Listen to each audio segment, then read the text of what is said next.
Hello दोस्तों, कैसे हैं सब। स्वागत है आप सभी का कॉमिक वर्ल्ड चैनल पर। तो चलिए दोस्तों, शुरू करते हैं राज कॉमिक्स में तिरंगा सीरीज की अगली कॉमिक्स, मेरी अदालत। संजय गुप्ता की पेशकश मेरी अदालत। संपादक मनीष गुप्ता, लेखक हनीफ अजहर, चित्रांकन दिलीप चौबे, सहयोग दीपिका और विनीत। इंडिया गेट, शहीदों की याद में बना राष्ट्रीय स्मारक। पर्यटक यहाँ ज्यादा से ज्यादा देर ठहरना चाहते हैं। इसका श्रेय राष्ट्रीय स्मारक के साथ साथ उसके आसपास के वातावरण को भी जाता है, जिसमें शामिल है रंग बिरंगे फव्वारे और हरियाली से भरे मन को लुभावने वाले सुंदर लॉन। लेकिन ये सुंदर लॉन उस समय अपनी किस्मत पर रोते हैं जब इन जैसे यहाँ मौज मस्ती करने आते हैं। खूब मजे से गुजरा आज सारा दिन, लेट्स गो, वाओ। उधर उन नौजवानों की कार आगे बढ़ी और इधर उनकी फैलाई गंदगी पर झपट पड़े चील और कौवे। यह सब देखकर मानो दहक सी उठी वे आंखें। जिनका मस जिनका मालिक था वह, जिसने देश के अंदर फैली देश की जड़ों को खोखली करने वाले बुराई को खत्म करने के लिए अपने आप को बना लिया था तिरंगा। झटके से कार से बाहर निकले वे नौजवान तो कठोर स्वर में बोला, वह जिस सुंदर जगह को तुम गंदा करके आए हो, उस गंदगी को वहां से हटाना होगा, और ये काम तुम अपने हाथों से करोगे। यू बास्टर्ड, हमें उपदेश दे रहा है? अभी बताता हूं तुझे। झपट कर पकड़ लिया उस युवक ने तिरंगा का गिरेबान। इसी के साथ तिरंगा के मुख से निकली हड्डियों में सेहरन पैदा कर देने वाली गुर्राहट। अपने हाथ हटाओ नौजवान, और जैसा मैं कहता हूं वैसा करो, वरना राहुल, हाथ हटा ले। तिरंगा ठीक कह रहे हैं, हमें सुंदर जगहों पर गंदगी नहीं फैलानी चाहिए। आओ हम उसे साफ कर देते हैं।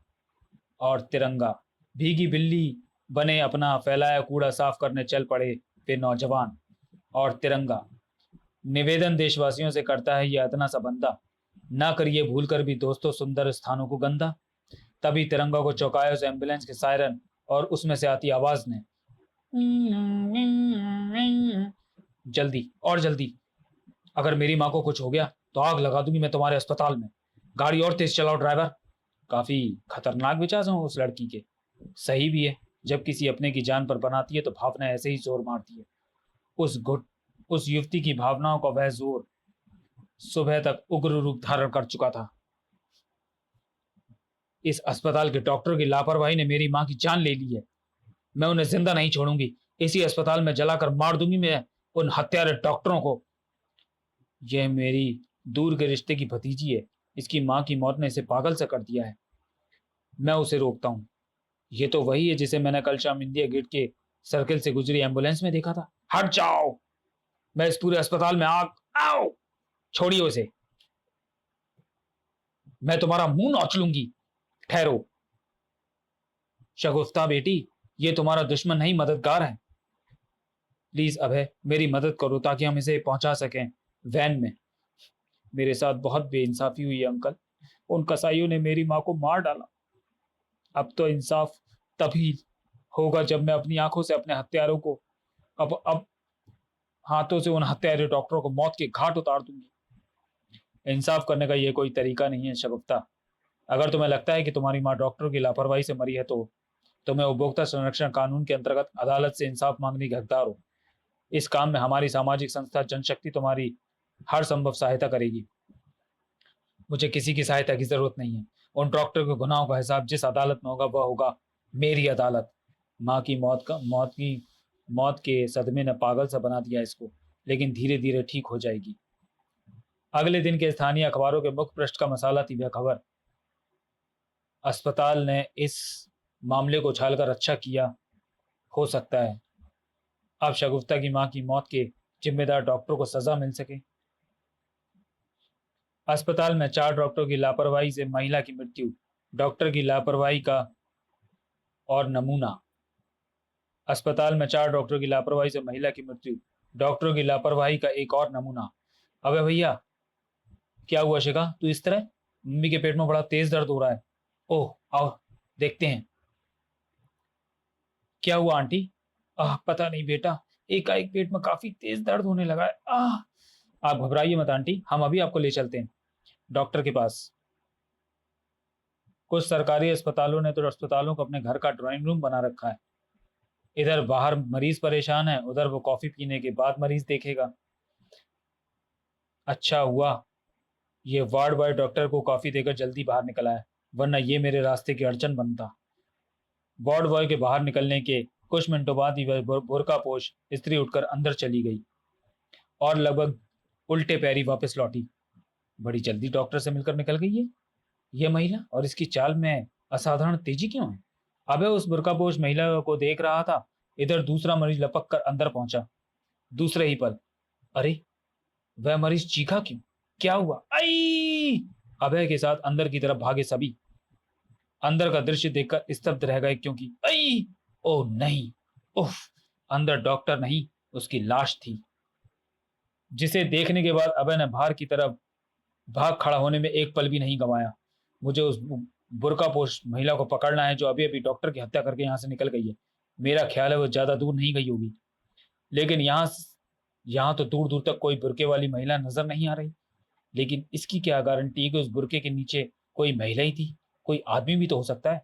एक मिनट, वह थी या वह था या थी, ये बात आसानी से पता लग सकती है। ओपीडी के नामांकन रजिस्टर से। ओपीडी, आउट पेशेंट डिपार्टमेंट, बाह्य रोगी विभाग। रजिस्टर में लिखे उस नाम को देखकर तो यूं चूका अभय जैसे उसे बिजली का नंगा तार छू गया हो। शगुफ्ता! उस बेवकूफ लड़की ने अपने प्रतिशोध लेना शुरू कर दिया। तभी पुलिस आ पहुंची। पीछे हटो, पीछे हटो! शगुफ्ता के बारे में मैं फिलहाल पुलिस को नहीं बता सकता, क्योंकि शगुफ्ता नाम ओपीडी रजिस्टर में होना संयोग हो सकता है। यहाँ कोई महिला मरीज थी, उसमें से किसी का भी यह नाम हो सकता है, इसलिए पहले मुझे खुद जांच करनी होगी। चल शिखा, आंटी को किसी दूसरे डॉक्टर को दिखाते हैं। दिल में घुमड़ते सवालों का जवाब पाने के लिए अभय को इंतजार होता है रात का, जब वह अपने साधारण कपड़े उतारकर, चेहरे पर मास्क लगाकर, हाथ में अशोक चक्र रूपी ढाल लेकर बन जाता है रात के अंधेरे में सच्चाई की रोशनी ढूंढने वाला तिरंगा। शगुफ्ता अपने फ्लैट में नहीं है, शायद किसी से मिलने गई हो, लेकिन वह वापस तो अपने घर ही लौटेगी, इसलिए मुझे उसका इंतजार करना है। शगुफ्ता के फ्लैट पर गड़ी आंखें अचानक चौकन्नी हो उठी। वह नकाबपोश साया कौन है जो खिड़की से शगुफ्ता के फ्लैट में घुस रहा है? देखना होगा। तिरंगा जब खिड़की के रास्ते अंदर पहुंचा तो उसे दिखाई दी शगुफ्ता। अभी अभी मैंने तुम्हारे फ्लैट में एक नकाबपोश साय को घुसते देखा है। मैं उसी का पीछा। तिरंगा, तुम जैसे देशविरोधी लोगों के घरों में चोरी से घुसने लगे? यहाँ कोई नहीं आया, तुम्हें वहम हुआ है। अब तुम खुद यहाँ से जाओगे या मैं पुलिस बुलाऊं? तुम्हें पुलिस बुलाने की तकलीफ नहीं उठानी पड़ेगी, वह तो खुद यहाँ आ जाएगी तुम्हें डॉक्टर मखीजा की हत्या के जुर्म में गिरफ्तार करने। व्हाट? ये क्या बकवास? बकवास नहीं, हकीकत है। आज सुबह तुम बुर्का पहनकर अस्पताल गई और डॉक्टर मखीजा की हत्या करके भाग निकली, और इस बात से तुम इसलिए इनकार नहीं कर सकती क्योंकि वहां रजिस्टर में तुम्हारा नाम दर्ज है। इस शहर में ये नाम सैकड़ों सैकड़ों बल्कि हजारों का हो सकता है। इसका छोटा सा उदाहरण तो मैं भी दे सकती हूँ। शगुफ्ता! शगुफ्ता की आवाज पर दौड़ी आई उसकी नौकरानी। इसका नाम भी शगुफ्ता है। अब तुम जा सकते हो तिरंगा। Good night. तिरंगा को शगुफ्ता के फ्लैट से बाहर निकलना ही पड़ा। यह लड़की बहुत चालाक है, इसके खिलाफ बहुत कुछ साबित करके दिखाना होगा। इतनी रात गए शगुफ्ता नकाबपोश बनकर कहां से आई होगी? अगली सुबह, रहस्यमयी नकाबपोश द्वारा डॉक्टर संजय चावला की हत्या। यह अखबार इस बात की गवाही दे रहा है कि शगुफ्ता रात को डॉक्टर संजय चावला का कत्ल करके आई थी। अपनी मां की मौत के जिम्मेदार डॉक्टर को एक एक कर मार रही है शगुफ्ता। लेकिन अब ऐसा नहीं होगा, क्योंकि तिरंगा अब उसे ऐसा नहीं करने देगा। अपने घर से नकाबपोश के रूप में बाहर निकल पड़ी शगुफ्ता से ही अपने घर से नकाबपोश के रूप में बाहर निकली है शगुफ्ता ही है, जिसके हाथों बाकी बचे दो डॉक्टरों में से आज एक की आत्मा परमात्मा के पास पहुंच जाएगी। बां, बां। कुत्ते की आवाज ने नकाबपोश को न सिर्फ पीछे घुमाया बल्कि चौंकाया भी, क्योंकि उसे नजर आए थे 3 रंग।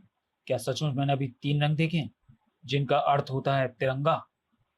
हाँ, तिरंगा ही तो है ये, लेकिन दीवार पर टंगा बेजान तिरंगा। और बेजान तिरंगा तो क्या, डॉक्टर गजेंद्र चौहान को मौत देने से मुझे जीता जागता तिरंगा भी नहीं रोक सकता। जैसे ही नकाबपोश ने रेन वाटर पाइप से ऊपर चढ़ना शुरू किया, वैसे ही बस शगुफ्ता जी, आपका खेल अब खत्म हुआ, क्योंकि मैंने तुम्हें रंगे हाथों पकड़ लिया है।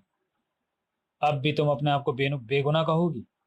विफर पड़ी, विफर ही पड़ी शगुफ्ता। हाँ, कहूंगी। इसलिए क्योंकि मैंने किसी का कत्ल नहीं किया। इससे पहले दोनों डॉक्टर को मैंने अपने हाथों से मौत देने गई थी, लेकिन मेरा दुर्भाग्य कि मेरे पहुंचने से पहले ही कोई उन्हें मौत दे चुका था।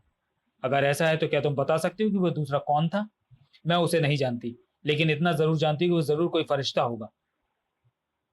नहीं नहीं, बुरी तरह चौंकाया दोनों को ऊपर से आई उस चीख ने।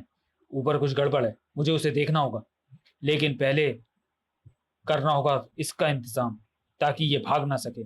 शगुफ्ता को बांधने के बाद तूफान की सी तेजी से भागता तिरंगा जब ऊपर पहुंचा तो हैरानी की अधिकता से गोल हो गई उसकी वे आंखें। ओह! जो फर्श पर पड़े डॉक्टर गजेंद्र चौहान को जल बिन मछली की भांति तड़पता हुआ देख रही थी। आह! तिरंगा तिरंगा लपक कर खुली खिड़की तक पहुंचा तो इस खिड़की से कूदा है वह साया। मुझे उसका पीछा करना चाहिए। नहीं, उसका पीछा करने से ज्यादा जरूरी है डॉक्टर चौहान को देखना और उन्हें जल्द से जल्द अस्पताल पहुंचाना। आह! तो चलिए दोस्तों, वीडियो को यहीं समाप्त करते हैं और मिलते हैं तिरंगा की कॉमिक्स मेरी अदालत का दूसरा और अंतिम भाग अगले वीडियो में। तब तक के लिए धन्यवाद।